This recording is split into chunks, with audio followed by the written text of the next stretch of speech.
These judgments are based on people who have not been around the ones who really do it. And what is the body count? Can we turn around real quick? That is Coach John Marsh, one of our pioneers in MMA.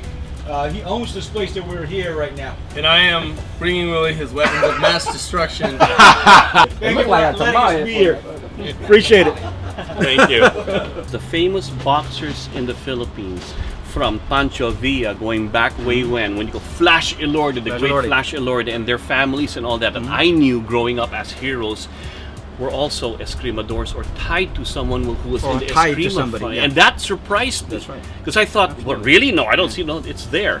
And here is why it's so special to bring Willie here, because he's got direct ties, or at least direct information based on those stories. My direct connection with the Elorde family is through my friend Maria Elorde, whom I worked with a few years ago. She had passed away now, and she was the eldest daughter of Gabriel Flash Elorde. Through her, I heard from her story that grandfather knew our niece. You see his footwork. You start to see that there is Filipino boxing in there. And what's Filipino boxing? Okay. Again, look at the history of boxing, is the way Doug had explained earlier. Okay. The Queensberry rule, basically from quarterstaff. Quarterstaff fighting in Europe, we had a quarterstaff here. I don't have a quarterstaff, but I have a stick. It would be held this way. See that?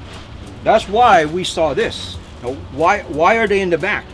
Because it might have been, and again, this is an assumption on my side. If it's wrong, it's my fault, nobody else's fault.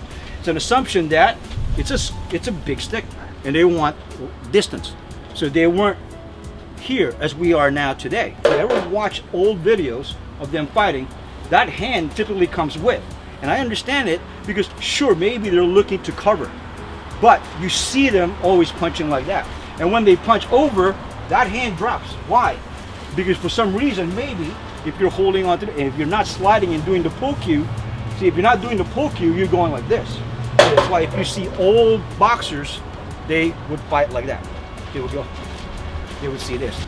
If you look at the history of the Filipino boxers that came from the Philippines, you would notice that there's a high percentage of Filipino boxers that are considered southpaw in Western boxing. Okay, right?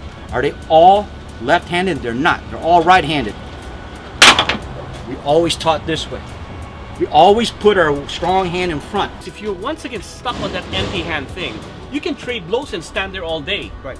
You can't do that with a knife. Not with a knife. A knife. So, the small one? Yeah, the small knife, right? So the whole idea there is nothing more motivational to make you move than live blade. Now you go empty hands, I can trade blows. But that's why the Philippines were known to be very fast and move with their legs, because they would train probably with a live blade, and you cannot stand there. A target that moves is a hard target to hit. A target that moves and hits is a formidable target. Okay. He goes, no, it's Kali. I'm like, Kali, like from California? Because he was from California, from LA. He went to IMB.